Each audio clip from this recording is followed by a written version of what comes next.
ধারাবাহিক নামাজ মানে নামাজের প্রত্যেকটা বিষয় নিয়ে আমি বলবো। কেবলামুখী হইতে হবে। অনেকে যেটা করে এভাবে নামাজে দাঁড়ায়, কি ভুল করছে বলুন তো? এই হাত দুইটা কেবলামুখী করে রাখতে হবে, তাহলে একটা হচ্ছে কাঁধ বরাবর, একটা হচ্ছে কাঁধ বরাবর, কেবলামুখী হইতে হবে। আপনার তো আপনারটা এভাবে ফাঁকা হয়ে যাচ্ছে, মিলে যাবে। শুধু রুকুর মধ্যে ইফাররিজু আসাবিআহু, রাসূল সাল্লাল্লাহু আলাইহি ওয়াসাল্লাম শুধু রুকুতে আঙ্গুল ফাঁকা, রুকুতে যখন হাঁটু ধরতেন তখন আঙ্গুল ফাঁকা রাখতেন, বাকি সবসময় হাত মিলানো। তাহলে দুইটা মত, এক হচ্ছে এই দেখেন আল্লাহু আকবার কেবলামুখী হলো, আরেকটা হচ্ছে আল্লাহু আকবার। আমাদের বাংলাদেশে এটা শেখানো হয়, কিন্তু শর্ত হচ্ছে কেবলামুখী হতে হবে হাতটা। যদি আপনাদের বাঁকা থাকে আজকে থেকে শেষ করার চেষ্টা করুন। কানা ইয়াজআলুহুমা হাযবা মানকিবাইহি, মানকিব মানে কাঁধ, কখন কখন এই কাঁধ বরাবর তুলতেন। ওয়া রুবামা কানা ইয়ারফাউহুমা হাত্তা ইউহাদি বিহি ফুরুআ উযুনাইহি, ফুরু মানে এটা কানের লতি বরাবর পর্যন্ত তুলে ফেলতেন এইভাবে, কখনো এই বরাবর কখনো কাঁধ বরাবর। আপনার যেটা ফ্লেক্সিবল লাগে, দুইটা সহিহ হাদিস আছে। আচ্ছা, এটা ক্রস দিছি কেন? এটা রাইট দেওয়া হয়েছে, এটা কেবলামুখী হয়েছে। তাহলে এখানে শেখার বিষয় হচ্ছে কেবলামুখী হতে হবে। বুকের উপর হাত বাঁধা, হাত কই বাঁধবেন? হাত বাঁধার বিষয়ে তিনটা মত। এক হচ্ছে বুকের উপরে, একটা নাভির উপরে, আর একটা নাভি সংলগ্ন নিচে। তিনটাই হাদিসে আছে, তিনটা হাদিসে আছে। তবে আমরা সাজেস্ট করি উপরের দিকে বাঁধার ব্যাপারে, এটা অপেক্ষাকৃত বেশি প্রামাণ্য দলিল দিয়ে প্রমাণিত। যদি নিচে বাঁধেন সমস্যা নেই, অর্থাৎ এই যে উপরে যেটা, এটা আমরা সাজেস্ট করি। যদি নিচে বাঁধতে চান তাও হবে। হানাফিরা তাহতা সুরা, নাভি সংলগ্ন নিচে, এটাও হাদিস আছে, তো এটা সমস্যা নেই। আমরা আগে বলছিলাম বুকে হাত বাঁধার মানে হাত বাঁধার বিষয়টাই হচ্ছে সুন্নাহ। আমরা ওই যে প্রথম তিনটা মূলনীতি যদি খেয়াল করেন, ফরজ তরক হলে নামাজ বাতিল, you have to repeat your সালাত। ওয়াজিব তরক হলে বাতিল হবে না, সরসিদ্ধ দিলে হবে। সুন্নাহ তরক হলে হয়ে যাবে। কেউ যদি কোনো কারণে হাত নাও বাঁধে, তা তো হিজ সালাহ ইজ ওকে। মালিকি মাযহাবের কিছু স্কলাররা ইরসাল করে, যেটা আপনি মনে জিজ্ঞেস করছিলেন, যে আল্লাহু আকবার বলে ছেড়ে দেয়। আমাদের এখানে ওমানিরা আছে, ইবাদি সম্প্রদায়, ইবাদিরা, ওরা ওমানিরা দেখবেন যে অনেকে হাত বাঁধে, শিয়াদেরও কিছু অংশ ওরা হাত বাঁধে। তো এই যে হাত বাঁধার এই বিষয়টাই হচ্ছে ইটসেলফ সুন্নাহ, কিন্তু এটা নিয়ে আমাদের দেশে খুব বেশি ঝগড়াঝাটি। কই বাঁধবে, আমিন জোরে না আসতে, আমিন বলাটাই হচ্ছে সুন্নাহ। মানে ভ্রাতৃত্বের, মুসলমানদের মধ্যে ভ্রাতৃত্বের বন্ধনটাকে অটুট রাখা, এটা হচ্ছে ফার্জ। সবচেয়ে বড় ফরজ হচ্ছে এটা, ঐক্য টিকিয়ে রাখা। আর ছোটখাটো সুন্নাহ যেটা না করলে সালাতে তেমন কোনো সমস্যাই হচ্ছে না, এটা নিয়ে মারামারি, মারাত্মক দ্বন্দ্ব আমাদের বাংলাদেশ। তাহলে কিভাবে বাঁধতেন আল্লাহ রাসূল? কানা ইয়াদাউল ইউমনা আলা যাহরি কাফিল ইউসরা, ডান হাতটা বাম হাতের উপর রাখতেন এবং হাত দিয়ে চেপে ওনার এই সাইদ মানে বাহু এবং এটাকে চেপে ধরতেন। এভাবে যদি উপরে ধরতে চান তাহলে এই যে মালয়েশিয়ানদেরকে তো আপনারা দেখেন এভাবে বাঁধতে। আর যদি নিচে বাঁধতে চান বাঁধতে পারেন, নাভি সংলগ্ন নিচে বাঁধতে পারেন। তবে অপেক্ষাকৃত এটার বর্ণনাটা একটু দুর্বল বর্ণনা, কিন্তু এই বর্ণনাগুলো সহি, বাট সবগুলো ঠিক আছে। তো যেহেতু প্রফেট বিভিন্ন ভাবে বাঁধছেন, আপনারা মাঝে মাঝে একটু বাঁধেন, উপরে বাঁধেন। এটা শেখানো হয়, আমাদের ছোটবেলা শেখানো হয়েছে, কারণ রাসূল সাল্লাল্লাহু আলাইহি ওয়াসাল্লাম এগুলো চেপে ধরতেন, এটা আছে হাদিসে। তো আপনি এভাবে ধরতে পারেন। সহজ কথা স্যার, আপনার এই থেকে নাভি পর্যন্ত পুরোটাই হচ্ছে হাত বাঁধার জায়গা, বুক থেকে নাভি পর্যন্ত ফ্লেক্সিবিলিটি আছে। আমরা নরমালি যেটা জানি মেয়েরা বুকে হাত বাঁধবে, ছেলেরা কোমরে বাঁধবে। এটা জানানো হচ্ছে কারণ হানাফি স্কুল অফ থটে বুকে হাত বাঁধার এটা মেয়েদের জন্য তারা গ্রহণ করছে, আর আমাদেরটা নিচে। ঠিক আছে, আপনি ভালোই জানেন, কোনো সমস্যা নেই, এটা হতে পারে। তবে আমি সাজেস্ট করবো যে আপনি যদি আল্লাহ রাসূল থেকে প্রমাণিত একাধিক আমল জানেন, তাহলে আপনার যে সবসময় অভ্যাস এটা তো করবেনই, মাঝে মাঝে একটু ওই আমলগুলো করবেন। তাতে করে হলো কি আল্লাহ রাসূলের সবগুলো হাদিস আমল করার সুযোগ আপনি পেলেন। এটা যেমন রফউল ইয়াদাইন করা, আমরা হানাফি স্কুল অফ থটে আমরা কিন্তু রফউল ইয়াদাইন করি না। মানে রুকুতে যাওয়ার আগে অন্যান্য আল্লাহু আকবার বলে রুকুতে যায়, তাই না? রুকু থেকে উঠে আল্লাহু আকবার বলে, আবার 2 রাকাত শেষ করে তৃতীয় রাকাতের জন্য যখন দাঁড়ায় তখন আবার আল্লাহু আকবার বলে রফউল ইয়াদাইন করে। রফউল ইয়াদাইনের প্রত্যেকটা তাকবীর 10টা করে সওয়াব আছে হাদিসে, কিন্তু হানাফি স্কুল অফ থটে এটা নেয় নাই। রফউল ইয়াদাইন না করলে কোনো সমস্যা নেই, এটা করা সুন্নাহ। তো যেহেতু আল্লাহ রাসূল করতেন, এই জন্য আপনি মাঝে মাঝে ঘরে নফল নামাজে, যেমন আমি রফল আযান করি না ব্যক্তিগতভাবে, আমার স্বাভাবিক হচ্ছে রফল আযান ছাড়া আমি নামাজ পড়ি না। তবে মাঝে মাঝে আমি পড়ি, মাঝে মাঝে যেটা হাদিসে আছে এইভাবে জি হাফ তোলা। প্রত্যেকবার হাফ তোলা। তাহলে মাঝে মাঝে করা যায়, মাঝে মাঝে অবশ্যই নিঃসন্দেহে। মাঝে মাঝে হয়তো মাঝে মাঝে করলে পরে হয়তো কন্টিনিউ করতে হবে না, সবসময় করতে হবে। যদি আপনি করতে চান সবসময় করেন, তো হাদিসে আছে। আপনি যদি চান এটা করা যাবে, সমস্যা নেই। আচ্ছা, কানা ইয়াদাউহু, হাত দুটো রাখতেন আলা সাদরি, বুকের উপর, নিচের গুলো ধরে রাখছেন, জাস্ট সামান্য দলিল হিসেবে এগুলো আছে। দৃষ্টি কই থাকবে? দৃষ্টি থাকবে সেজদার জায়গার দিকে। আমি বলছিলাম যে এদিকে দিক তাকালে আল্লাহ বলে ফিরে আসো, ফিরে আসো। 3 বারের পরে বলে লা হাজাত লি ইলা সালাত, তোমার এই সালাতের কোনো প্রয়োজন নেই। কেন ইদা সাল্লাহ দৃষ্টি সবসময় মানে ক্লাব করার সময় এবং তাসাদ করার সময় সবসময় তাশাহুদের সময় হাদিসে আছে যে আপনার ওই আঙ্গুল যত করে রাখবেন ওখানে দৃষ্টি থাকবে। আর আপনি যদি নিচে নিচে দৃষ্টি রাখতে চান তাতেও হবে। আমলটা কখন উঁচু করবো সেটাও তো এটা ওখানে আসবে।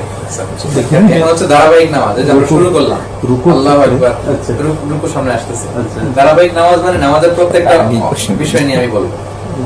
এখন তো জাস্ট বুকে হাত বাঁধলেন আপনি, আচ্ছা কেরাত করতে হবে, এরপরে এনে রুকুতে যাবে। আসো তাহলে যখন দাঁড়াতেন মাথাটাকে একটু মানে go down, use to go down his head just little, একটু মাথাটা নিচের দিকে করতেন। ওরামাবে বাসালেহি নাফালা, জমির দিকে তাকাতেন। অর্থাৎ নামাজে যখন দাঁড়াতেন তখন এভাবে থাকতেন না, বরং মাথাটা একটু নিচু করে জমির দিকে তাকাতেন। এইটা ছিল সব সময়। এই সেজদার জায়গা থেকে কখনো আপনার দৃষ্টি নড়বে না, মানে এদিক ওদিক এগুলো করা যাবে না। সেজদার দিকে সবসময় চোখ থাকবে। সেজদা হচ্ছে দৃষ্টি নিবন্ধনের জায়গা। দৃষ্টি নিবন্ধকরণ গেল। এরপরে যাই সালাত শুরুর দোয়া। আমরা শুধু মানে বাংলাদেশে এটাই শুধু আল্লাহ রাসূল এই দোয়া সবগুলো দোয়া করতেন। এখানে মানে অনেকগুলো পড়ে, কারণ দেরি হয়ে যাবে। জি, অনেকগুলো পড়ে, দেরি হয়েছে। আর এগুলো হচ্ছে স্যার আমরা সাজেস্ট করি নফল এবং সুন্নাত নামাজে পড়ার জন্য বলি। ফরজ নামাজে হয়তো ইমাম সাহেব বেশি সময় নাও দিতে পারে, অনেক সময় দেয় না, আলহামদুলিল্লাহ বলে শুরু করে দেয়। এগুলো আপনি পড়বেন আসলে নফল নামাজ। এটা একবার বলে দিন। অনেক সুন্দর সুন্দর। আল্লাহুম্মা বাঈদ বাইনি ওয়া বাইনা খাতায়ায়া কামা বা'আদতা বাইনাল মাশরিক ওয়াল মাগরিব। মানে হে আল্লাহ, প্রাচ্য পাশ্চাত্যের মধ্যে তুমি যত দূরত্ব রেখেছো, আমার আর আমার গুনার মাঝে এত দূরত্ব করে দাও, মানে আমার গুনাহকে সরায় দাও অনেক দূর। আমি প্রাচ্যে, আমার গুনাহ থাকবে পাশ্চাত্যে। তারপরে এটা শেষ হয় না, এটা অনেক বড়। আচ্ছা মানে বরফ দিয়ে, সাদা দুধ দিয়ে আমাকে তুমি গোসল করিয়ে আমার পাপ মুক্ত, এরকম সুন্দর সুন্দর কথা আছে, চাইলে আপনারা পড়তে পারেন। এগুলো বলা হয় সানা, সানা মানে প্রশংসা। পুরোটা কোথায় পাওয়া যাবে? এগুলো তো এই যে সালাতের বইতে পাওয়া যাবে। বলতে অবশ্যই পাওয়া যাবে। এটা অনেকের মুখস্থ আছে, লাল কালি দিয়ে রাখছে এর জন্য। জি, সুবহানাকা, এটা আমরা মুখস্থ পারি। এটা কি? ওটা তো পড়ি, ওটা হ্যাঁ, ওইটা যদি আরো বেশি পড়তে চান আমি এগুলো সাজেস্ট করছি। আমাদের বাংলাদেশে যে সমস্যাটা হয়, এটাকে জায়নামাজে দাঁড়ানোর দোয়া বলে। আপনাদের এলাকায় বলে কিনা? হ্যাঁ, আমরা তো শিখে গেছি, জায়নামাজের দোয়া শিখে গেছি। আমাদের বই পড়ে শিখেছি তো বইতেই তো লেখা আছে। আল্লাহ রাসূল কখনো জায়নামাজে বা মুসল্লায় দাঁড়িয়ে এই দোয়াটা পড়তেন না। তিনি আল্লাহু আকবার বলে সালাত শুরু করে তারপর পড়তেন ওয়াজহাতু ওয়াজহিয়া লিল্লাযী ফাতারা। তার মানে এটা তাকবীরে তাহরিমের পরে পরে এগুলো সানা। সানা মানে হচ্ছে ওয়াজহাতুর আগে আবার ইন্নী যোগ করে পড়তাম, ইন্নী ওয়াজহাত। কোরআনের আয়াত থেকে নেয়া, ইন্নী ওয়াজহাতু। এটা সাইয়েদনা ইব্রাহিম আলাইহিস সালাম পড়ছিলেন। তো সমস্যা নেই, ওয়াজহাতু অথবা ইন্নী যোগ করে পড়েন, কিন্তু এটা পড়বেন তাকবীরে তাহরিমের পরে, মুসল্লায় দাঁড়িয়ে কখনো পড়বেন তাহলে ভুল হয়ে যাবে। আরেকটা দোয়া পড়তেন এই আয়াতটা, ইন্না সালাতি ওয়া নুসুকি আলহামদুলিল্লাহ হামদান কাসীরান তাইয়িবান, এগুলো পড়তেন। কিরাত অনেক মতানৈক্য আছে, আমি সহজে আপনাদেরকে বলি। কেরাতের বিষয় হচ্ছে ইমাম যখন আওয়াজ করে পড়বে আপনি তখন চুপ করে শুনবেন, আর ইমাম যখন চুপ থাকবে আপনি তখন পড়বেন। এই কেরাতের ফাতিহা পড়তে হবে কি ইমামের সাথে হবে না, কি করবে না করবে, সব ইখতিলাফের মূল কথা হচ্ছে এটা। ইমাম পড়লে আপনি শুনবেন, কারণ কেরাত চললে শোনা ফরজ, আর ইমাম চুপ, আপনার পড়া শুরু। এবার আসেন ফজরের আমি দেখি যে এখানে অনেকে ওই যে ইমাম যখন আপনার সূরা ফাতিহাটা শেষ করে ফেলে, ওই সময় আবার মুক্তাদি যারা আছে তারা আবার আলহামদুলিল্লাহ সূরাটা পড়ে ফেলে। ওটা শাফি স্কুল অফ থটে তারা সাজেস্ট করে এবং এটা তারা করে। মনে করে আমাদের দেশে আমরা যে এটা লা করি না, সালাতা আমরা কিছু লিমান করি না। লাম ইয়াকরা বিফাতিহাতিল কিতাব, যারা সূরা ফাতিহা পড়ে না তাদের সালাত হবে না, তারা ওই মতের কারণে। আচ্ছা, এই সবগুলো হাদিসকে এনে আমি লাস্টে যে কথা বললাম, আর প্রশ্ন আমরা পরে নিব। সেটা হচ্ছে যেমন ধরেন ফজরের 2 রাকাতে ইমাম আওয়াজ করে পড়ে না, হ্যাঁ, সূরা ফাতিহা এবং অন্য সূরা, আপনার পড়ার সুযোগ নেই, কারণ আপনি তো শুনবেন। কিন্তু আমি যখন টাইম দিচ্ছে টাইম দিলে আপনি পড়তে পারেন, সূরা ফাতিহার পরে যদি সময় দেয় আপনি পড়তে পারেন, কিন্তু সময়টা আবার খুব অল্প দেয়। অল্প দেয়, তখন আবার কিছু ইমামের আপনি হারাই ফেললেন। তাতে অর্ধেকটা পড়ে পরে আবার তো সব করতে হবে। এজন্যই আমি স্যার এটা বলছি যে ইমাম পড়লে আপনার পড়ার দরকার নেই, আপনি শুনবেন, আর ইমাম চুপ থাকলে তাতে যদি অর্ধেক পড়া হয় তাহলে ঠিক আছে, কোনো প্রবলেম নেই, কারণ আমার তো কমপ্লিট হচ্ছে না, ওদিকে তো ইমাম শুরু করে দিয়েছে। এজন্যই আমি বলি যে ইমাম পড়লে আপনার পড়ার দরকার নেই। আচ্ছা, অনেক স্কলাররা এই মতামতটাকে জমহুররা এটা বলছেন যে এটা সবচেয়ে মধ্যম পন্থা, এবং হাদিসে এটা আছে। আমি দলিল স্যার একটাও বলি নেই, এই দলিল এখানে আমি শোনাবো।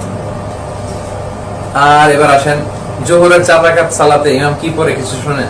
তাকবীর ছাড়া শোনা যায়, তখন আপনি পড়বেন, মানে আপনি পড়তে পারেন, চাই পড়াই উচিত, কারণ আপনি কিছু না পড়লে আপনার কনসেন্ট্রেশন থাকবে না, তখনই অন্যদিকে মন চলে যাবে। কিছু একটা দায়িত্ব নিয়ে যখন আপনি পড়বেন তখন ইউ আর উইথ সালাহ, আপনি নামাজের সাথে আছেন। তাহলে ওই ইভেন অন্য সূরা অ্যাডও করা যায়। অন্য সূরা অ্যাড করুন, সূরা ফাতিহার পরে এবং অন্য সূরা অ্যাড করুন, as if then আমরা একাই মনে হচ্ছে যেন পড়ছে। ক্লিয়ার? মাসালাটা কি ক্লিয়ার? আচ্ছা, এটার দলিলটা একটু শুনি। সিররি সালাতে মুক্তাদির যে কিরাত করার বইত জাবের রাদিয়াল্লাহু থেকে বর্ণিত, তিনি বলতেন যে কুননা নাকরাউ ফি যুহরি ওয়াল আসরি খালফাল ইমাম, আমরা ইমামের পেছনে রাসূলের জামানায় যোহর আসরের সালাতে পড়তাম ফির রাকাতাইনিল উলাইন, যোহর আসরের প্রথম 2 রাকাতে পড়তাম বিফাতিহা ওয়া সূরা, সূরা ফাতিহা এবং একটা সূরা, ফিল উখরাইন বিফাতিহাতিল কিতাব, এবং শেষ 2 রাকাতে শুধু সূরা ফাতিহা পড়তাম, যেটা ফরজ। ফরজের শেষ 2 রাকাত সূরা ফাতিহার সাথে অন্য সূরা পড়া। তার মানে জোহর আসরের সালাতে ইমাম যেহেতু চুপ, মুক্তাদিরা আমরা এটা পড়তে পারবো, ওনারা পড়তেন। এই সবগুলো হাদিসের মূল কথা ওইটা, যেটা আমি সহজে আপনাদেরকে বললাম। ইমাম চুপ থাকলে আপনি পড়বেন, কারণ আর ইমাম পড়লে আপনি চুপ থাকবেন, কারণ ওয়াইদা কুরিআল কুরআনু ফাসতামিউ লাহু ওয়া আনসিতু লাআল্লাকুম তুরহামুন, যখন কোরআনের তেলাওয়াত হয় তখন তোমরা মনোযোগ দিয়ে শোনো, এতে তোমাদের উপর রহমত নাযিল হবে। ইমাম যখন পড়েন তখন আপনি পড়বেন, আপনাকে শুনতে হবে। বিষয়টা ক্লিয়ার না? প্রশ্ন থাকলে পড়ে নেবেন। সূরা ফাতিহা শেষে আমিন বলা, আমিন ইয়াজহারু ওয়া ইয়ামুদ্দু, আওয়াজ করে আল্লাহ রাসূল বলতেন, পুরো সাহাবারা সবাই বলতেন, পুরো মসজিদ দরজা কেঁপে উঠতো, এরকম আওয়াজ করে ওনারা বলতেন। আর আমাদের হানাফি স্কুল অফ থটে এটা আস্তে বলতে বলেন, তো সমস্যা নেই, আস্তে বলেন বা জোরে বলেন, আমিন বলা সুন্নাহ, কোনো কারণে কেউ আমিন না বললেও সমস্যা নেই, ওকে? তবে বলবেন, কারণ আল্লাহ রাসূল বলছে ইদা আমানাল ইমাম আমিন, ইমাম আমিন বললে তোমরাও আমিন বলো, কারণ তোমরা যখন আমিন বলো আকাশের ফেরেশতারা তখন বলে আমিন। ইদা ওয়াফাকা তামিনুকুম মা তামিনিল মালায়েকা, তোমাদের আমিন আর ফেরেশতাদের আমিন যখন মিলে যায়, গুফিরা লাহু মা তাকাদ্দামা মিন যামবি, তোমাদের যত পাপ হয়েছে, গুনাহ হয়েছে, আল্লাহ এগুলো মাফ করে দিয়েছে। তো এই সুন্দর সুন্দর অফারগুলো মিস করা ঠিক হবে না, আমিন বলতে যাতে আমরা অভ্যস্ত হই। এখানে তো আলহামদুলিল্লাহ সবাই আওয়াজ করে বলে, আমরাও বলি। ভালো, সূরা মিলাবেন, সূরা ফাতিহা তো পড়ে ফেললেন, আমিন বলার মধ্যে দিয়ে শেষ করলেন, এরপরে আপনি একটা সূরাও পড়তে পারেন, একাধিক সূরাও পড়তে পারেন, এটা তো ক্লিয়ার না? প্রত্যেক রাকাতে এমন না যে সূরা ফাতিহার পরে শুধু আলাম তারা পড়েই আমি রুকুতে যেতে হবে না, আপনার মন চাইলে আলাম তারার পরে আপনি মানে সূরাতুল ফিলের পরে সূরা কুরাইশ পড়লেন, মাউন পড়লেন, 3-4টা সূরা পরে একটা কাজ শেষ করলেন, এটা ওকে, ক্লিয়ার? কিন্তু অর্ডারটা মেইনটেইন করতে হবে, অর্ডারটা মেইনটেইন করা সুন্নাহ, কোরআনে যেভাবে আছে এই অর্ডারটা মেইনটেইন করা সুন্নাহ। আর কোনো কারণে সুন্নাহ ভায়োলেট হলে কি হবে? নামাজ হয়ে যাবে, কিছু হবে না। কিন্তু অর্ডারটা তো রাসূলুল্লাহ সাল্লাল্লাহু আলাইহি ওয়াসাল্লাম ছিল না, অর্ডারটা তো কোরআন শরীফে যেটা, এটা তো সুন্নাহ, তখন রাসূলুল্লাহ সাল্লাল্লাহু আলাইহি ওয়াসাল্লাম তো কোরআন শরীফ পড়িয়ে তো সব সমাধান। আচ্ছা, আর সূরা পড়ার ক্ষেত্রে বড় এক আয়াত দিয়ে এক রাকাত পড়া যাবে, অথবা ছোট 3 আয়াত দিয়ে, এগুলো আশা করি আপনারা জানেন। ছোট 3 আয়াত, যেমন সূরা রহমান, তাবি আইয়াল রাব্বিকুম তুকাজ্জিবান, এটা এরকম 3 আয়াত দিয়ে হয়ে যাবে। শুধু এতটুকু, আর রহমান আল্লামাল কোরআন খালাকাল ইনসান, আল্লাহু আকবার হবে। সুন্দর হচ্ছে না? ওয়াসামাই যাতিল বুরুজ, অনশন লঞ্চর থেকে এরকম করা, মানে এটা হলো মিনিমাম ক্রাইটেরিয়া। জি, একটা সেগমেন্ট হতে হবে, যে সেগমেন্টে কোরআনের পুরো আলোচনাগুলো এক সেগমেন্ট করে ভাগ করা, মানে আল্লাহ এখানে জান্নাতীদের জাহান্নামীদের একটা সুন্দর আলোচনা, এরপর আদমের কাহিনী শুরু করছেন, এরপর আবার ন্যাচারাল ফেনোমেনা, এরপর কিছু কসমিক সিম্বলস নিয়ে কথা বলছেন, এরপর আবার প্রিভিয়াস হিস্ট্রি, এরপর কবরের রাজা। তো আমরা বাঙালিরা অর্থ না বোঝার কারণে এমন জায়গা থেকে শুরু করি, এমন জায়গায় শেষ করি, মানে তালগোল পাকা ফেলাই। তো আরবদের নামাজে দেখবেন যে ওরা একটা বিষয় নিয়ে, যেমন ধরেন এই রাকাতে আমি একটা বিষয় সম্পর্কে শুনলাম, আর দ্বিতীয় রাকাতে আরেকটা ঘটনা নিয়ে কথা বলবো, তো পুরো সেগমেন্টটা পূর্ণ করা হচ্ছে নিয়ম। আর রহমান আল্লাহ কোন ফলাকাল ইনসান, তো কি হলো, কিছুই তো হয়নি, আরো তো অনেক দূর যাইতে হবে, তাহলে না পুরো বিষয়টা বোঝা যাবে। কিন্তু এটা হচ্ছে মিনিমাম ক্রাইটেরিয়া। কিন্তু এমনি নামাজ তো হবে, নামাজ হয়ে যাবে, আদায় হয়ে যাবে। রুকুর পন্থা, রুকুতে রাসূল সাল্লাল্লাহু আলাইহি ওয়াসাল্লাম খুব রিল্যাক্স করতেন, তাসতারখি, এবং হাতগুলো আঙ্গুলগুলো ফাঁকা থাকতো তখন, এবং পিঠটা একেবারে সোজা থাকতো। পিঠটা কেমন সোজা থাকতো, একেবারে এই বিয়ের মতো সোজা। হাদিসে আছে যে রাসূল রুকু দেওয়ার পরে ওই পিঠে যদি কেউ বোতল পানি ভর্তি গ্লাস রেখে দেয়, ওই গ্লাসটা নড়বেও না পড়বেও না, মানে এত সোজা। বাঁকা হলে তো পড়ে যাওয়ার কথা ছিল, এখানে গ্লাস পানি ভর্তি গ্লাস রাখলে পড়বে, গ্লাসটা দাঁড়িয়ে থাকবে, এত সোজা হতো আর কি। আর এখানে আছে লাউসাব্বা আলাইহিল মা লাস্তাফাতা, কিছু পানি যদি রাসূলের রুকু দেওয়া পিঠের উপর কেউ ঢেলেও দেয়, সব পানি পড়ে যাবে না, কিছু পানি ওখানে স্থির থেকে যাবে, এতটা সোজা হতো। আর আঙ্গুলগুলো একটু ফাঁকা থাকতো, এটা আমরা ওখানে গেলে দেখতে পারবো। আর পিঠটা সোজা থাকতো। আমার পিঠ কি সোজা হয়েছে? জি, একটু পিঠ সোজা হয়ে যায় যদি। অনেকের যে ভুলটা হয়, অনেকে রুকুটা এইভাবে করে ফেলে, আল্লাহ আমার হাত এটা হয়নি, সে বাঁকা হয়ে আছে, আমার হাত বাঁকা করে আরো বেশি রাইট। খুঁজে নিই। আবার অনেকে যেটা করে, হ্যাঁ, দেখছেন এটা? জি, আমাদের একজন সম্মানিত স্যার আছে, আমি চাইছিলাম স্যার আজকে হয়তো আসবে, তা আসে নাই। আমি কয়েকবার ভাবছিলাম স্যারকে আমি বলবো দিনের সাথে সুন্দরভাবে। স্যার খুব সুন্দর নামাজ করে এবং আমাদের ব্যাপারে খুবই, স্যারে এরকম করে ফেলে আর কি। স্যারের নামটা তো বলি না, জি। সমস্যা হওয়ার কথা না। তো এটা অনেকের মধ্যে সমস্যা আছে, কেউ রুকুতে বেশি নিচে চলে যায়, আবার অনেকে একটু উপরে। কারো যদি ধরেন আমার রোগ থাকে, স্পাইনাল কর্ডের ব্যথা, সেটা ব্যাক পেইন, ওইটা ভিন্ন কথা। কিন্তু এই রুকু সুন্দরভাবে না শেখার কারণে এই ব্যাক পেইন গুলো হয়। আপনি সুন্দর করে রুকু দিতে পারলে দেখবেন যে এই ব্যথাটা থেকে অনেকটাই চলে যাবে। এই যে আমি হাদিসগুলো আসলে আমি আগে বলে ফেলছি, সাওয়াহু হাত্তা লাউ সাব্বা আলাইহিল মালাস, পানি ঢালে পানি থাকবে, কারণ লা ইয়াসুবু রাসাহু ওয়া লা ইফনিউ, মাথা খুব ঝুঁকিও দিতেন না, আবার এরকম উঁচু করে রাখতেন না, বরং বাইনাতে আলী, যে আপনাদেরকে দেখাও পিঠটা সোজা, এটা কিন্তু খুব জরুরি, পিঠটা সোজা রাখা। এটাই বললাম যে ওই টাইমে দৃষ্টিটা কোথায় থাকবে, যদি আমি সিজদাতে রাখি নিচের দিকে তাহলে থাকবে। মাথাটা একটু উপরে হবে। নিচের দিকে থাকবে, কিন্তু হাদিসে আবার সিজদার দিকে রাখার কথা আছে। সো এটা- সহজ কথা আপনারা আমি বলি, এই যে আমি নামাজে দাঁড়ালাম, আমার দৃষ্টি সর্বোচ্চ যেতে পারবে এই পা থেকে সিজদা পর্যন্ত, আসা যাওয়া করলে এতটুকু জি। জেনারেলি হচ্ছে সিজদার জায়গা, নিচে উপরে দিতে পারেন। আর এই যে বসা অবস্থায় নিচের দিকে তাকানোর কথা, আঙ্গুলের দিকে ইশারা রাখার কথা, এগুলো হাদিসে আছে। কিন্তু আপনার মুসল্লার বাইরে এদিক সেদিক যেতে পারবেন, পা থেকে আপনার সিজদার জায়গা পর্যন্ত। যে মেট্রিকুলে হলে ওটা তখন আপনি খারাপ হলে তো দেখানো থাকে, এটা যেভাবে নিয়ে আসেন ওই অ্যাঙ্গেল তো পায়ের কাছে যাবে। তো ওইটা তোমার সমস্যা হওয়ার কথা না, পায়ের দিকে যদি তাকাই বা এখানে তাকাই, তো এতটুকু জায়গা তাকানোর জন্য মাথা ঘুরানোর প্রয়োজন হয় না, কারণ এট এ গ্ল্যান্সে এই জায়গাটা দেখা যায়। না, it's not a big issue. আচ্ছা, এটা বলে ফেলছি। আরেক হাদিসে আছে যে আল্লাহ রাসূল বলছে সবচেয়ে বড় চোর যে সালাতে চুরি করে। সাহাবারা বলে ইয়া রাসূলুল্লাহ কাইফা ইয়াসরিকু মিন সালাতি, সালাতে আবার কিভাবে চুরি করে? আল্লাহ রাসূল বলেন লা ইয়াতিমু রুকুআহা ওয়া সুজুদাহা, রুকু সিজদাটা পরিপূর্ণভাবে করেন, যেটা আপনাদেরকে বললাম যে পিঠটা সোজা থাকতে হবে।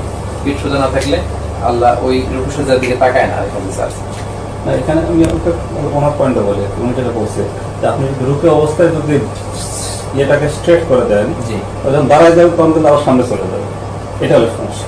যার জন্য আপনি ওটা পিছনে রাখেন, সামনে দাঁড়ালে ওই আপনার এই পর্যন্ত চলে আসে। আচ্ছা, রাসূল সাল্লাল্লাহু আলাইহি ওয়াসাল্লাম স্থির হতেন, এটা আমাদের খুব খেয়াল রাখতে হবে। আপনি রুকু পারফর্ম করার পরে আপনি স্থির হয়ে দাঁড়াবেন, রুকু দিলেন তারপরে আপনি স্থির হয়ে আপনি এই তাসবিহগুলো রব্বানা ওয়া লাকাল হামদ হামদান কাসীরান তাইয়িবান মুবারাকান ফীহি, অনেকে আরো পড়ে ইয়া রাব্বি লাকাল হামদু কামা আমরা এগুলো পড়ার পরে এরপরে সিজদা যাবেন। অনেকে যে ভুলটা করে, রুকু থেকে কোনো রকম মাথা উঠেই সোজা না হয়ে আবার সিজদায় এসে চলে যায়, এটা একেবারেই রং। এই কাজটা করলে আপনার হানাফি স্কুল অফ থটে সহ সিজদা দেওয়া লাগবে, অন্য স্কুল অফ থট অনুযায়ী নামাজই হবে না, কারণ আপনি তা'দীলুল আরকান করেন, রুকুনগুলো ধীরস্থিরভাবে আদায় করেন। ওই যে শুরুর দিকে আমাদের একটা স্লাইড ছিল যে রুকুনগুলো ধীরস্থিরভাবে আদায় করতে হবে, এই ভুলটা করে। আবার আমাদের বাংলাদেশে বয়স্ক মুরব্বীরা এটা করে ফেলে যে এক সিজদা দেওয়ার পরে নিয়ম হচ্ছে ধীরে স্থির ভাবে খুব রিল্যাক্সের সাথে আপনি করবেন। এখানে একটা দোয়া আছে, আল্লাহুম্মা গফিরলি ওয়ারহামনি ওয়াহদিনি ওয়াজবুরনি ওয়াআফিনি ওয়ারযুকনি, এটা হচ্ছে ওই দুই সিজদার মাঝখানে এগুলো পড়ে এরপরে আপনি আরেক সিজদা যাবেন, বা না পড়লেও আপনি 1 সেকেন্ড বা 2 সেকেন্ড বসবেন। অনেকে যে ভুলটা করে সিজদা থেকে কোন রকম উঠেই মানে সোজা না হয়ে আবার আরেকটা সিজদা চলে যায়, হাতটা কোনো মতে একটু তুলে হাতটা আবার কোন রকম উঠে আবার আরেকটা চলে যায়, টাইম বাঁচানোর জন্য। উনি অনেক ব্যস্ত, এটা মুরব্বীরা বেশি করে। আমার আত্মীয় স্বজনের মধ্যে বয়স্ক যারা আমি দেখছি মহিলারাও করে, রাইট? আমার যেটা মনে হচ্ছে আসলে ওই মানে জ্ঞানের স্বল্পতা, কারণ জ্ঞানের আমরা তো স্বল্পতা। জানি কম, হ্যাঁ, আমরা এটা দেখে দেখে একটা কারণ। অভ্যস্ততা আমাদের এটা একটা ব্যাপারটা, কারণ। এটা জ্ঞানের জানি এটা রিজন আর কি। আবার 1-2 বার বললেও ঠিক করতে পারে না, অনেক দিনের অভ্যাস। হ্যাঁ, এটা ঠিক। আমি বলে দেখছি যে কাজ হয় না, আমার সামনে ভয়ে ভয়ে আমার ভয়ে পরে পরে দেখি, আমি ফলো করে দেখলাম যে আগের মধ্যে চলতেছে। জি। তো এটা অভ্যস্ত হতে হবে, সচেতনতা পেয়েছি, এটা খুব জরুরি। আচ্ছা গেল। এই লোকের সমস্যাটা কি? উঁচা করে উঁচা করে রাখছে। এর সমস্যা বেশি নিচু, অপেক্ষাকৃত একে দেখা যাচ্ছে যে পিঠটা সোজা এবং মাঝামাঝি ওখানে বাইনা জালি এটা এরকম ছিল। আমরা স্কিপ করতে পারি এটা।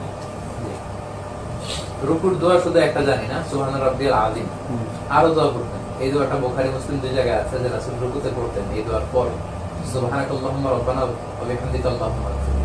কারণ শুরু হলে স্লাইড তো আপনাদের কাছে থাকবে, মুছতে পারবেন। রুকু থেকে দাঁড়িয়ে স্থির হওয়া, আল্লাহ রাসূল বলতেন সামি আল্লাহু লিমান হামিদা, সাহাবারা বলতো রব্বানা ওয়া লাকাল হামদ। এক সাহাবী একবার বলে ফেলল হামদান কাসীরান তাইয়িবান মুবারাকান। আমাদের পরে আল্লাহ রাসূল বললেন এই অতিরিক্ত 4টা তাসবিহ 1 2 3 4 কে পড়ছো? কেউ দাঁড়ায় না ভয়। আল্লাহ রাসূল বলল যে বলো, আমি কিছু বলবো না। এক সাহাবী দাঁড়ায় বলছে আমি পড়ছি। আল্লাহ রাসূল বললেন তুমি এটা পাইলা কই? আমি তোমাদেরকে শিখাইছি নামাজের নিয়মে রব্বানা ওয়া লাকাল হামদ, এতটুকু তুমি এটা পেলে কোথায়?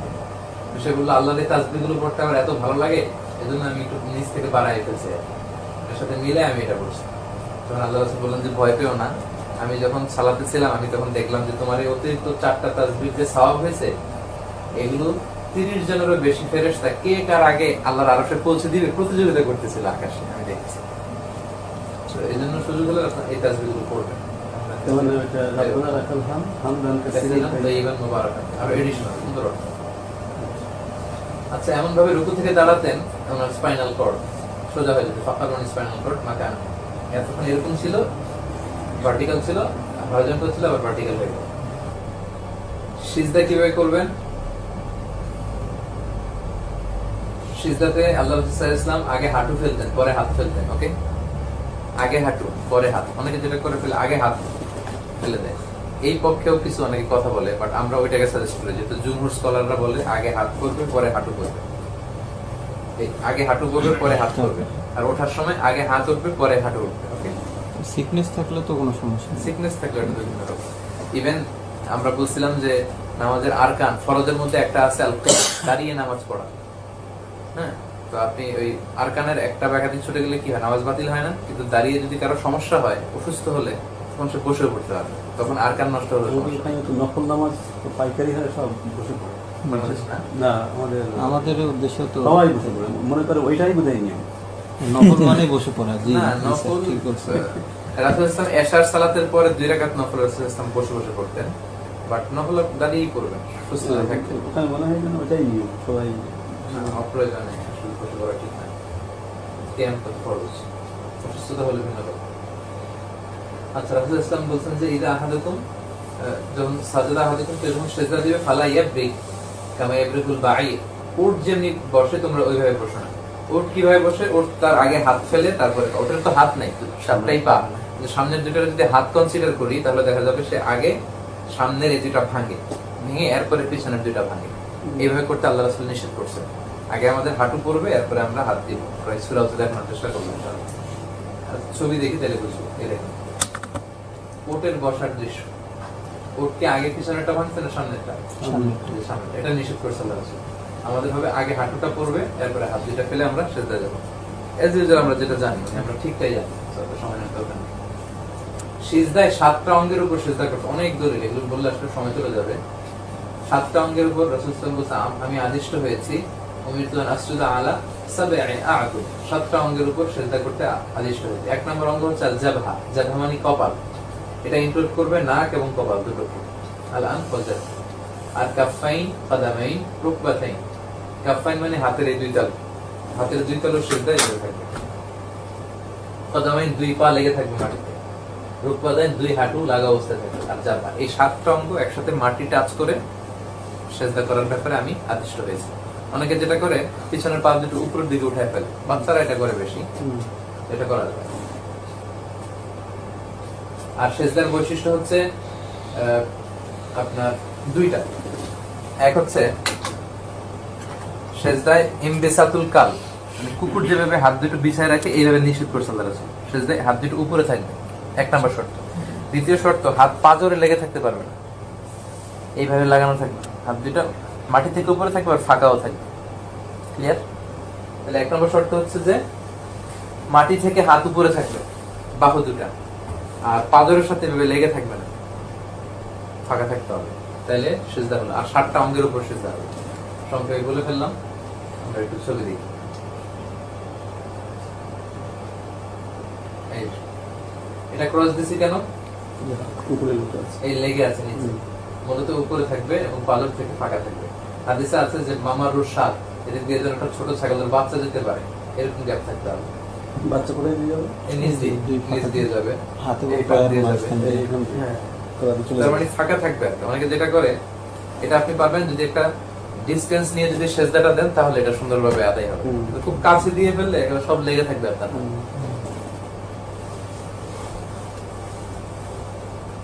সিজদার দোয়া আমরা শুধু একটা পারি, আরো কয়েকটা দিলাম আমি। এটা কি আছে দ্বিতীয় থেকে? সুবহানাকাল্লাহুম্মা রাব্বানা ওয়া বিহামদিকা আল্লাহুম্মা ইগফিরলি। বুখারী মুসলিমে রুকু সিজদা দুটোটা দিয়ে দোয়াটা করতে হবে। মিজান ভাই, যেটা স্কিপ করবেন জাস্ট বাংলাটা মানে মিনিংটা বলে যান। Meaningটা বলে আমার যান। জেনে থাকি, পরে প্রশ্ন করতে হবে। Okay, ঠিক আছে, ঠিক আছে। তাহলে এখানে আল্লাহ রাসূল বলছে যে তোমরা আল্লাহ সবচেয়ে কাছে তখন চলে যাও যখন তোমরা সেজদা অবস্থায় থাকো, ফলে ওই সময় দোয়া করো বেশি বেশি। আমরা আগে বলছি সেজদা অবস্থায় দোয়া করতে হয়। সেজদায় পায়ের অবস্থা দেখেন কিভাবে থাকবে, এটা রং কেন? দুইটা একসাথে লেগে থাকবে, এটা উঠে ফেলছে। এটা খুব চমৎকার, এই ছবিটা খুব ভালো লাগছে আমার কাছে। এইভাবে থাকতো পায়ে, আল্লাহ রাসূলের পায়ে এইভাবে থাকতো, ইলসাকুল কদাম, দুই কদম মিলে থাকতো, পায়ের আঙ্গুলগুলো এরকম বাঁকা করে এগুলো কেবলামুখী, আর পুরোটা অ্যাটাচ থাকতো। সেজদা আমাদের পায়ে এভাবে থাকতো। ওকে, দুই সেজদার মাঝখানে বসার দৃশ্য, এখানে আমি ভালো ছবি পাইনি, এটা সুন্দর হয়নি, তারপর টিক দেওয়া লাগছে, আপাতত এটা পাইছি। এইখানটা আমার মেন প্রবলেম হয়, এক একজন বসে সে মানে পাছাটা দিয়ে জি, যাতে ইয়ে হয়, বসতে অসুবিধা হয়। আচ্ছা স্যার, ওই পাশে এটা মালাইরা বেশি অনেকেই করে, এটা হাদিস আছে, এটা সুন্নাহ। শুননা, কিন্তু পার্শ্ববর্তী যে আছে তার যেন কষ্ট না হয় এটা খেয়াল রাখতে হবে। জি। এজন্য আমি সাজেস্ট করি সবসময় এইভাবে বসতে। হ্যাঁ, এটা আমরা করি। এইভাবে সাজেস্ট করি আর কি। পুরো সালাতে আপনি এইভাবে বসেন। এটাকে বলে ইফতিরাশ স্যার, মুফতারিশ বসা। আর মালায়রা যেটা বসে এটাকে বলে মুতাওয়াররিক, মানে তাওয়াররুক বসা। আচ্ছা। তারা হচ্ছে বাম পা ডান পায়ের নিচ দিয়ে দিয়ে দিবে, আর বাম নিতম্বের উপরে পাছার উপরে সে বসবে। হুম। আর আমরা যেটা করি বাম পা পিছিয়ে দিয়ে সেখানে বসবো, আর ডান পাটা এরকম উঁচু করে রাখবো। তো পুরো সালাতে আপনি এভাবে পড়তে পারেন। আর ওই সুন্নাহ যদি আদায় করতে চান মালায়দের মতো, তাহলে শেষ বৈঠকে আপনি মুতাওয়াররিক বসা বসতে পারেন যদি আপনি চান। আমি ছবিটা আরো ক্লিয়ার করব। আল্লাহ রাসূল কি করতেন? ইয়াফরিশু রিজলাহুল ইসরা, বাম পা পিছিয়ে দিতেন, ইয়াকউদু আলাইহা, তার উপর বসতেন, ওয়া কানা ইয়ানসুবু রিজলাহুল ইয়মনা, ডান পা খাড়া করে রাখতেন। এই ছবিটা সুন্দর হয়নি, সামনে ভালো ছবি আছে দেখো। ওয়া ইস্তাকবিলু বিআসাবিহিল কিবলা, এবং পা গুলোর কিবলামুখী করে রাখেন, এখানে হয় না এই আঙ্গুল। আচ্ছা, এটা কাটা দিছি কেন? দুটো একসাথে ধরে বসছে, এটা এটা তো বাচ্চারা এভাবে বসে কেবলামুখী হয়নি। হয়নি, এটা শুদ্ধ। তবে কেউ যদি মোটা হয়, পায়ে ব্যথা থাকে, তখন তিনি চাইলে এইভাবে এইভাবে বসতে পারেন, কারণ এই বসার পদ্ধতিটা সুন্নাহ। আর সুন্নাহ যদি ভায়োলেট হয় কি হবে? সালাতের সালাত হয়ে যাবে। সালাত হয়ে যাবে। ওকে, আসুন। নামাজের দুই অবস্থায় মুফতারিশ বসা সুন্নাহ, দুই সিজদার মাঝখানে আর প্রথম বৈঠকে। আর বাকি সবসময় আপনি মোতাওয়ারিক বসতে পারেন মালয়েশিয়ানদের মতো। এই যে দেখেন, এই ছবিটা সুন্দর হয়েছে না? স্যার, আপনি এটার কথা বলছেন? হ্যাঁ, বাম পা দিক দিয়ে দিয়ে এটা সুন্নাহ, এইভাবে চাইলে বসতে পারেন। কখন বসবেন? 3 রাকাত এবং 4 রাকাত বিশিষ্ট নামাজে শেষ রাকাত। মালয়েশিয়ানরা তাই করে, শেষ রাকাতে তার এটা বসে। আর যদি পুরো সালাতে আপনি এই পন্থায় যত জায়গায় বসবেন এইভাবে বসতে চান, এই সালাহ ইজ ওকে, আমি এটাই সাজেস্ট করি। আর এটা আমি মাঝে মাঝে করি, যেহেতু হাদিসে আছে, মাঝে মাঝে আমি করি। এবার কার্টুন দিয়ে দেখানো হয়, এটা এটা সার্জারিটা বলতে সমস্যাটা হয় কি, পাশে লোকে না যখন নামাজের মধ্যে থাকে তখন আসলে পাটা যদি বের করে দেওয়া যায় না, অসুবিধা হয়, কাত হয়ে যায়, কাত হয়ে এটা হলো না। কিন্তু ওর যদি একা বসতো তাহলে ঠিক মতো না, একা বসলে তো অসুবিধা নেই। তারপরে কিন্তু সামহা মালয়েশিয়ানরা মেনটেন করে ফেলতেছে স্যার, হ্যাঁ। ওরা কিন্তু এভাবে পড়ে, অভ্যস্ত হয়ে গেছে। হয়তো একটু চাপ লাগে, ওটা একটু এদিক সেদিক করে গায়ের- হ্যাঁ, গায়ের উপরে পড়ে। না, এটা করা যাবে। আপনি যদি সরে যেতেন তাহলে Right, আপনি যদি আমার দিকে সরে যেতেন তাহলে সবার কাদা আর এইভাবে ওই পাশে চলে যেত। ধরে নিলেন মহব্বতের জন্য পাশাপাশি দাঁড়াইলাম যেভাবে। Right, এখানে ডান পায়ের আঙ্গুলগুলো ওই কিবলামুখী রাখা, এটা কি নিয়ম? জি, এই দেখেন, এই ডান পায়ের আঙ্গুল দেখা এই যাচ্ছে। অংশটা এই পায়ে ব্যথা লেগে যায়। আচ্ছা, এই জন্য আমি বলে ফেলছি ওখানে ব্যথা হলে এটা ভিন্ন কথা, কিন্তু সুন্নাহ হচ্ছে ওই যে দেখেন তার আঙ্গুল কিন্তু দেখা যাচ্ছে না, এই যে দেখছেন, এটা একটু একটু চাপ দিয়ে আঙ্গুলগুলোকে সে কেবলার মুখে করে রাখে। বসলে ব্যথাটা লাগে। এটা প্রিয় ভাইরা, এটা হচ্ছে অনুশীলনের বিষয়। জি জি। আপনি ছোটবেলা থেকেই মানুষ শারীরিক কসরত করে না, এই শরীরটাকে বাঁকা করে এরকম ফুটবলের মতো করে ফেলে, মানে কি অবাক করা সে, মানে অ্যাথলেটস যারা দেখেন কিভাবে করে, এটা কসরতের মাধ্যমে। তো ছোটবেলা থেকে যদি এই আমাদের বয়স যখন সবার 8-9, তখন আমরা এই ওয়ার্কশপটা করা দরকার ছিল, কিন্তু আমরা কেউ করতেছি 30 বছর বয়সে, কেউ 60 বছর বয়সে। তো আমরা যদি ছোটবেলা থেকে প্রশিক্ষণ প্রাপ্ত হতাম, সবগুলো সুন্নাহ আমাদের সাথে যাইতো, একটাও খুব কঠিন লাগতো।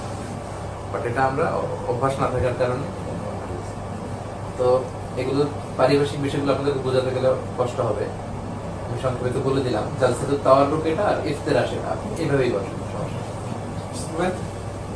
আহমদ এবং তাবরানির বর্ণনায় আছে, কানা রাফা ইসবাহু ইউহাররিকু, রাসূল ইসলাম এটা উঠাতেন। রাসূল ইসলাম বলতেন যে লাহিয়া আশাদ্দু আলা শাইতান আল হাদ মিনাল হাদিদ, ইয়ানি সাবাব। কেউ যখন এটা উঠায়, শয়তানকে হ্যামার দিয়ে পিটালে যে ব্যথা পায়, সে এরকম কষ্ট পেতে থাকে, কারণ এটা হচ্ছে এক আল্লাহ তাওহীদের সাক্ষী, ওয়ানেস অফ গড। এটা এই তাশাহুদ বলার সঙ্গে সঙ্গে এটা করা যাবে। শুরু থেকে শেষ পর্যন্ত আপনি এরকম করতে পারেন। তার মানে আপনি যে একত্ববাদে বিশ্বাসী, এটার জানান দিচ্ছেন আপনি, শয়তানের বিপক্ষে আপনার অবস্থান। সো এটা দরকার। একজন জানতো না যে এইভাবে করতে হয়, তো তার পাশে এরকম করেই যাচ্ছে, আর সে দিয়েছে কি আঙুলটা মুচড়ে দিয়েছে। যে তুমি নামাজের মধ্যে আল্লাহর সাথে দুষ্টামি করার জায়গা পাও না, সে বিষয়টা নিশ্চয়ই ভাবে। এটাই সচেতনতার অভাব। আচ্ছা আচ্ছা, এবার কি ভাইরা দেখেন যে আমি বলছিলাম যে রফউল ইয়াদাইন, এটা করা সুন্নাহ, তবে আমাদের হানাফি স্কুল অফ থটে এটা তারা করেনি। সো আপনি অভ্যস্ত হলে করতে পারেন, না হলে দরকার নেই, এটা আপনার ইচ্ছা। তবে মাঝে মাঝে করবেন। প্রত্যেক রাকাতে রুকুতে যাওয়ার আগেও পরে, রুকুতে যাওয়ার আগে আল্লাহু আকবার, রুকু থেকে উঠে আল্লাহু আকবার, আর দ্বিতীয় রাকাত শেষ করে তৃতীয় রাকাতের জন্য দাঁড়িয়ে তখন করবেন। মাঝে মাঝে এক দুবার আপনারা করতে পারেন। ওই যেটা জি স্যার, মালয়েশিয়ানরা করে, এক দুবার করলে দেখবেন যত ভালো লাগছে, তখন আপনি অভ্যস্ত হয়ে যাচ্ছে। না করার কারণে এরকম হয়। আমি বাংলাদেশে তো আমরাও নিচের দিকে হাত পাততাম, পরে মিশরে যাওয়ার পরে যখন কিতাবুস সালাহ সব দলিলগুলো পড়লাম, তখন দেখুন তো এইভাবেও আছে, মিশরের পরে একটু বাঁধি না, একটু প্রথম প্রথম কেমন যেন লাগতো, হাত পাততে পারতে নেমে যেত তখন। হ্যাঁ, তখন নেমে যেত, কিন্তু এখন তো দেখি না, সুন্দর লাগে এটা। সো আপনি অভ্যস্ত হতে পারেন। আর মালয়েশিয়াতে এটা সুযোগ, দেশে আপনার মসজিদে আপনি এইভাবে বাঁধলে লোকজন না বুঝে অনেক কিছু বিশ্রী কথা বলে ফেলতে পারে। এরকম করলে এরা বুঝতেই চাইবে না, কারণ তাদের তো এই ওয়ার্কশপ করার সুযোগ হয় নাই, এত কিছু দেখার সুযোগ হয় না, তখন তারা এটা বলবে। হয়তো বললাম তখন আপনি করলেন না, তখন তাদের মতো করে করবেন। বিশৃঙ্খলা সৃষ্টি করা আবার দরকার। খুব খারাপ। ওই ফিতনা তো আসাদ্দু মিনাল কাতল, ফিতনা সৃষ্টি করা হচ্ছে হত্যার চেয়েও জঘন্য। So এটা আমাদের খেয়াল রাখতে হবে। তো সুযোগ হলে রফুল আযান করলেন। সালাত অবস্থায় দৃষ্টি নিবন্ধ করুন। আইনে আনদুরু আসনা আসসালাহ, নামাজের সময় কই তাকাবেন? মাওতে আসসুজুদ, রুকুর সময় সিজদার দিকে হতে পারে, বা সাজদা বলেন নিচে, এটা কোনো সমস্যা নেই। দাঁড়ানো অবস্থায় মাওতে আসসুজুদ, সিজদার জায়গায়। বসা অবস্থায় জিহাতুল কিবলা, আঙ্গুলটা কিবলার দিকে এটা থাকবে, আর নজর থাকবে আঙ্গুলের দিকে। অথবা সব মিলে আমি যেটা বলছি যে দাঁড়ানো থেকে সিজদা পর্যন্ত একবারে যাবে। ফরজ নামাজের পরবর্তী দোয়া, ফরজ নামাজের পরে দোয়া কবুল হয়, আল্লাহ রাসূল এবং সাহাবারা এমনটা করতেন, বিশেষত ফজর এবং মাগরিবের সালাতের শেষে। এটাকে বলে আযকারুস সাবাহ ওয়াল মাসা। কিন্তু দুঃখজনক বিষয়, আমাদের দেশে মাগরিবের সালাতের পরে কোনো তাসবিহ পড়ে না। শেষে মাগরিব নামাজের পর আমাদের দেশে যেটা হয়, আসসালামু আলাইকুম ওয়া রাহমাতুল্লাহ, আসসালামু আলাইকুম ওয়া রাহমাতুল্লাহ, আল্লাহুম্মা আমিন বিরহমাতিকা, দোয়া শেষে সবাই দাঁড়ায় যায় সুন্নাত পড়ার জন্য। জি কিন্তু আল্লাহ রাসূল সাল্লাল্লাহু আলাইহি ওয়াসাল্লাম এবং সাহাবারা, আল্লাহ রাসূল প্রত্যেক সালাতের পরেই সাহাবাদের দিকে মুখ ফিরে বসতেন। প্রত্যেক সালাতে হ্যাঁ, যেমনটা মালয়েশিয়াতে, আমাদের সেন্ট্রাল মস্কে সহ পুরো মালয়েশিয়াতে যেমনটা হয়, মক্কা মদিনাতে যেমনটা হয়, মিশরে এমনটাই মানে আসে না? ওই মুখটা ওই দিকে কেউ এটা ওদের কম স্যার। এখানে তো আমরা যতবারই দেখি আমাদের সবাই- আমরা বেসিক্যালি দেখি আসরের পরে, বাংলাদেশে আসরের পর, আমাদের বাংলাদেশে ফজরের শুধু পর, ফজর আর আসরের পরে। ফজর আসর এই দুইটাই দেখি এই আমরা দুইটাই করে। সাধারণত। কিন্তু আল্লাহ রাসূল কিন্তু প্রত্যেক সালাতের পরে মুসলিমদের দিকে ফিরে বসতেন। জি আর মাগরিবের সালাতের পরে আমাদের দেশে কোনো তাসবিহ পড়ার রেওয়াজটা নাই। মনে করে যে এটা সময়- একটা সময় বড় কম। মিসিং। সময় কম বলে এটা মনে করে। এটা লম্বা সময় তাসবিহ করতে হবে। এই দুই সময় আপনার আমলগুলো উপরের দিকে যায় এবং আসে, নতুন ফেরেশতা আসে, এক শিফট যায় আর এক শিফট আসে। তো এই সময় তাসবিহ পড়তে বলছে আল্লাহ রাসূল। এবং আরব দেশে এরকম বই পাওয়া যায়, আজকারুস সাবাহি ওয়াল মাসা। এখানে তো মালয়েশিয়াতে দেখি অনেক বই এরকম ডিস্ট্রিবিউট করে জি জি জি, সাবা এবং সকাল সন্ধ্যার জিকির। আপনি সকালেও একটু লম্বা সময় জিকির করবেন, মাসাতেও করবেন। এই রাসূল কি এগুলো পড়তেন? রাসূল সালাম ফেরানোর পরে প্রথম বলতেন আল্লাহু আকবার, তো তিনবার পড়তেন আস্তাগফিরুল্লাহ আস্তাগফিরুল্লাহ আস্তাগফিরুল্লাহ, তারপর আল্লাহুম্মা আনতাস সালাম ওয়া মিনকাস সালাম তাবারাকা ইয়া রাব্বাল আলামিন, সুবহানাল্লাহ 33। জি এজন্য প্রত্যেক ইবাদতে এইটা ফোকাস দেওয়ার চেষ্টা করা। প্রফেটের কথাও ছিল এটা, যে প্রত্যেক সালাতে মনে করো আজকে আসরের সালাতটাই শেষ সালাত, হয়তো মাগরিবের সালাত পড়ার সুযোগ আমরা পাবো না। এটা যখন আল্লাহ রাসূল বলছেন, তারপর থেকে সাহাবাদের মনোযোগ আর অন্যদিকে যায় না। ইভেন মরুভূমিতে ওনারা যখন সালাতে দাঁড়াতো, তখন মরুভূমির পাখিগুলো ওনাদের মাথায় এসে বসতো, খেজুর গাছ মনে করতো। তারা মনে করতো এগুলো হচ্ছে খেজুর গাছ, কারণ নড়ে না চড়ে না, একেবারে স্থির হয়। এবং এক যুদ্ধে সাইয়েদনা আলী রাদিয়াল্লাহু তাআলা আনহুর পায়ের তীর বের করা সালাত অবস্থায়, এই ঘটনাটা আমরা জানি। নামাজের আগে বের করতে পারতেছিল না, এত জখম হয়েছে, টান দিলে চিৎকার মারে, কিন্তু নামাজ অবস্থায় বের করছেন টেরি পায়নি, কারণ ওই লেভেলে চলে গেছিলেন। তো ওই যে খুশুর খুদুর বিষয়টা, এটা অনুশীলনের বিষয়। প্রতিনিয়ত আপনি নিজেকে রিমাইন্ডার দিয়ে বা সালাতের মধ্যে ওইভাবে ঢুকে আপনি আস্তে আস্তে ওই লেভেলে যাবেন। হুট করে তো যাওয়া যাবে না। মনের কাজ হচ্ছে এটা, কলব। মনকে আরবিতে বলে কি, আমরা যেটা কলব বলি, কলবের শাব্দিক অর্থ হচ্ছে পরিবর্তন, মানে যেটা খুব বেশি নড়াচড়া করে, এটাকে এক জায়গায় রাখা যায় না।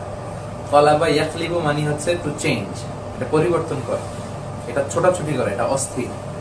আর এটার কোনো ভিসা টিসাও লাগে না, এটা এখান থেকে বাংলাদেশ চলে যায়, বাংলাদেশ থেকে আমেরিকা চলে যায়, সৌদি চলে যায়, ভাবলেই কাবার কথা মনে হচ্ছে, ভাবলেই সিনেমা হলের কথা মনে হচ্ছে, সব জায়গায় সে যেতে পারে।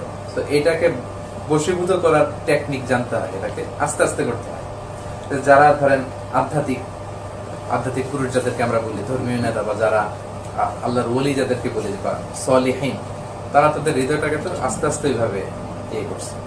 এবং ইহসানের ব্যাখ্যায় আমরা বলি যে এমন ভাবে ইবাদত করো যেন তুমি আল্লাহকে দেখছো। আর এটা যদি না হয়, অ্যাটলিস্ট এটা করো, এটা চিন্তা করো যে আল্লাহ তোমাকে দেখছে। একটা হচ্ছে মুশাহাদা আর একটা মুরাকাবা। এই যে মুশাহাদা মুরাকাবা এই জন্য প্রয়োজন, আপনার অন্তরটাকে কিভাবে লাগামটা আপনি টেনে ধরবেন, এটা আপনার অনুশীলনের বিষয়, এটা একদিনে হবে না, অন্তর ছুটে যাবে। মুশাহাদা হচ্ছে আমি আল্লাহকে দেখছি, মুরাকাবা হচ্ছে আল্লাহ আমাকে দেখছে। এগুলো অনুশীলনের বিষয়। জি, অন্য আলোচনা করে ফেললে আবার আমরা রুকুর বন্ধা, এগুলো আমরা মোটামুটি বলছি, আপনারা বুঝতে পারছেন আশা করি।